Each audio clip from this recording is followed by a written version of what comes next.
Assalamualaikum warahmatullahi wabarakatuh. Pembelajaran berikutnya adalah tentang hormon androgen atau zat-zat androgen. Nah, ketika bicara tentang zat androgen, maka ini adalah termasuk hormon seks pria. Nah, secara urutan atau alur pembentukannya, alur pengaturannya sama dimulai dengan organ yang namanya hipotalamus yang menghasilkan GnRH. GnRH-nya disuplai ke daerah hipofisis menghasilkan FSH dan LH yang akan dibebaskan ke testis. Nah, kemudian testis ini di-trigger oleh FSH dan LH nanti akan menghasilkan suatu proses spermatogenesis, begitu ya. Nah, selain itu juga dia akan menghasilkan testosteron yang mempengaruhi spermatogenesis tersebut. Nah, selain testosteron ini mempengaruhi spermatogenesis atau pembentukan dan pematangan sperma, testosteron juga bertanggung jawab terhadap ciri seks sekunder pria. Berikut ini ya, pematangan pematangan sperma, kemudian pembentukan otot, bodi, kemudian ya perubahan suara, pertumbuhan rambut, dan juga perkembangan organ kelamin luar. Nah, zat-zat androgen yang dihasilkan oleh testis itu tepatnya di sel-sel interstisial atau sel Leydig. Jumlahnya adalah ini ya, 4-14 mg per hari. Selain dari testis, androgen juga dihasilkan oleh korteks adrenal yang jumlahnya jauh lebih kecil, begitu. Nah, produksi androgen atau testosteron, ya nama lainnya, ini akan berubah seiring waktu, gitu ya, di mana jumlah produksinya akan bertambah kecil seiring bertambahnya usia. Gitu. Ini adalah struktur testosteron secara umum. Nah, setelah dihasilkan dari testis, testosteron ini akan terikat bersama globulin didistribusikan ke berbagai jaringan, baik itu yang dekat maupun yang jauh, dan akan mengalami perubahan struktur menjadi dihidrotestosteron. Nah, inilah sifat yang paling aktif fisiologis dari hormon testosteron tersebut. Nah, aktivitasnya apa saja? Nah, berikut ini ya. Yang pertama mencirikan pria, tanda seks sekunder pria, terus juga untuk spermatogenesis, ini juga mempengaruhi potensi dan libido. Kemudian berefek anabolik, yaitu mempertinggi pertumbuhan, pembentukan protein, dan juga pembentukan otot. Kemudian mengarah pada tulang, yaitu mempercepat pertumbuhan tulang dan epifisis. Ini tentunya dibantu oleh GH pada awal pubertas, kemudian pertumbuhan tinggi yang pesat ini berhenti seiring dengan menutupnya epifisis. Jadi hormon yang mempengaruhi pertumbuhan itu ya GH, ya testosteron. Di lain waktu kemarin kita membicarakan insulin juga, begitu ya. Tuh. Terus nanti kita juga akan bicara hormon yang mempengaruhi pertumbuhan yang lainnya adalah hormon tiroksin. Kemudian menahan air dan garam sehingga menaikkan bobot badan. Juga termasuk pembentukan eritrosit, sel darah merah ya. Bekerja sebagai antigonadotropin, yaitu menghambat FSH dan LH. Bila kadar testosteron melebihi nilai tertentu, maka akan terjadi mekanisme feedback negatif, umpan balik negatif, di mana dengan testosteron yang tinggi, maka FSH dan LH produksinya akan diperkecil, begitu. Kemudian antiestrogen. Ini untuk estrogen kan untuk pertumbuhan rahim dan epitalisasi selaput lendir vagina ya. Nah, itu meningkatkan sekresi sebum, kemudian menurunkan HDL kolesterol dan mempertinggi LDL. Nah, Ini beda dengan hormon progestagen kemarin ya. Kalau di sini justru kehadiran testosteron ini ternyata ada risiko penyakit jantung dan pembuluh darah.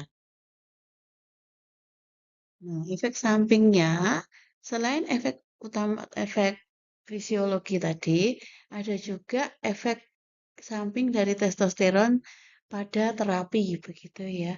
Nah, misalnya pada terapi sulih hormon atau terapi yang lain itu. Nah, efek virilisasi pada wanita bila digunakan lama. Misalnya pada anak-anak yang umurnya kurang dari 16 tahun, ini dapat mengganggu pertumbuhan. Kemudian efek edema, yaitu bertambah berat badan dan juga nafsu makan yang meningkat. Lalu efek samping lain adalah spermatogenesis. Hal ini bisa mengakibatkan impotensi pada pria karena hambatan produksi FSH dan LH.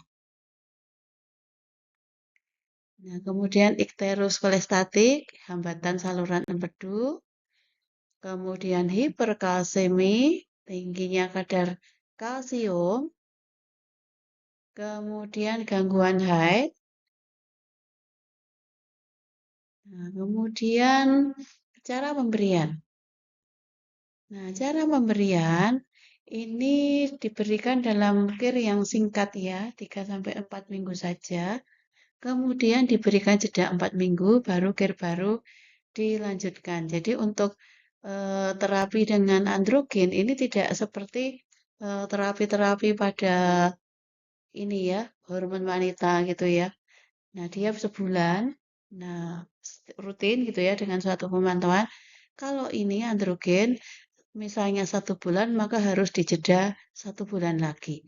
Nah, ini untuk mengurangi efek samping dari obat-obat golongan androgen ini. Nah, lalu tadi dikatakan bahwa androgen atau testosteron ini mempunyai kerja anabolik, yaitu menstimulasi pertumbuhan otot dan protein. Ini dapat digunakan pada operasi, sudah operasi gitu ya, untuk penyakit lama pada orang tua, tumor ganas atau kanker mame yang metastasis gitu. Ini diresepkan oleh dokter gitu ya. Lalu digunakan juga pada distrofi otot, ototnya nggak berkembang.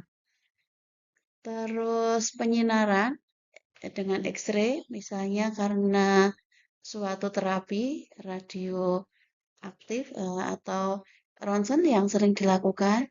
Kemudian melawan lemah, kurangnya tenaga. Nah, tetapi ini merupakan suatu abuse itu ya, penyalahgunaan. Terus juga meningkatkan nafsu makan. Nah, ini juga abuse juga.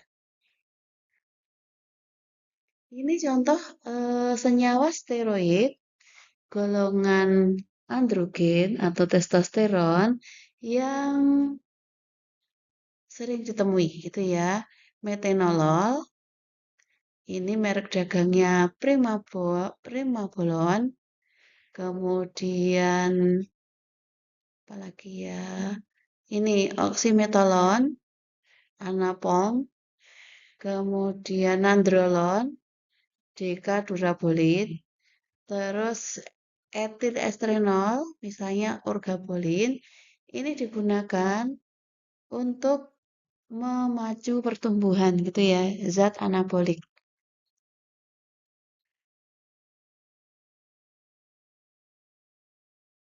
Oke, anabolik lebih efektif diberikan pada wanita dan anak-anak di bawah 16 tahun. Jadi kalau yang sekiranya pertumbuhannya lambat tetapi masih memungkinkan untuk stimulus dengan androsteron, ya ini perlu dikonsultasikan dengan dokter. Contoh obat testosteron adalah testosteron andekanoat atau lebih dikenal dengan nama andriol, digunakan pada pria yang mengalami kekurangan hormon testosteron. Ya, mungkin produksinya sedikit gitu, atau ada gangguan sehingga memang membuat kendala produksi hormon tersebut. Nah, ini bentuknya, ini adalah oral, bentuk kapsul atau tablet. Kemudian ini mudah diserap melalui sistem limpa, sehingga nanti aman terhadap, karena tidak masuk darah ya ke sistem limpa, aman terhadap efek metabolisme di hepar atau fosfat efek. Diminum bersama makan, terutama yang mengandung lemak, biasanya 2 kali sehari. Nah, dosisnya sekian ini ya.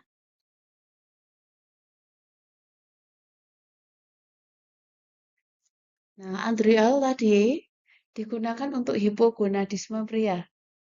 Jadi gonadnya itu ini ya, fungsinya terganggu. Gonad itu kan testis ya. Kemudian gangguan pada hipotalamus atau hipofisis. Oke ya. Hipofisis, hipotalamus. Nah, di hipofisis nanti menghasilkan FSH dan LH. Nah, ini nanti menghasilkan testosteron atau sintetisnya itu andriol gitu ya. Pubertas pada cowok yang terlambat, gangguan fungsi seksual akibat defisiensi testosteron, penurunan libido, terus disfungsi ereksi yang berkaitan dengan kadar hormon yang rendah.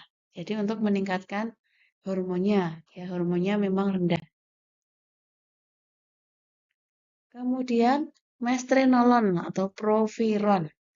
Nah, ini obat keras golongan androgen, pemberiannya juga oral ya. Digunakan sama dengan andriol tadi untuk defisiensi androgen, hipogonadisme, dan juga kemandulan pria, membantu meningkatkan jumlah dan kualifikasi sperma dan juga meningkatkan libido. Kemudian tidak mengganggu hipofisis jika digunakan pada efek terapi. Nah, ini ya, ini keunggulannya. Sekresi testosteron, spermatogenesis tidak terganggu dan tidak bersifat hepatotoksik. Ya, alhamdulillah ini proviron ini aman gitu ya. Dosisnya ini ya, 3 sampai 4 kali, 25 mg. Lalu metilestrenolon untuk gangguan menstruasi. Misalnya perdarahan yang berlebihan dan terapi amenore sekunder. Misalnya tidak haid selama 6 bulan. Nah, sebelumnya pernah mengalami haid teratur atau selama 12 bulan. Itu tiba-tiba itu enggak, masih muda kok enggak datang bulan. Nah, ini distimulus menstruasinya menggunakan metil estrenolon. Kemudian anti androgen menghambat sintesis LH langsung dan bersifat progestatik. Kemudian digunakan pada hiperseksualitas, gangguan menstruasi, atau menstruasinya pendek. Nah, ini ya. Contoh metilestrenolon adalah renodiol. Oke, demikian. Semoga bermanfaat tentang terapi-terapi hormon. Sampai berjumpa untuk materi berikutnya. Wassalamualaikum warahmatullahi wabarakatuh.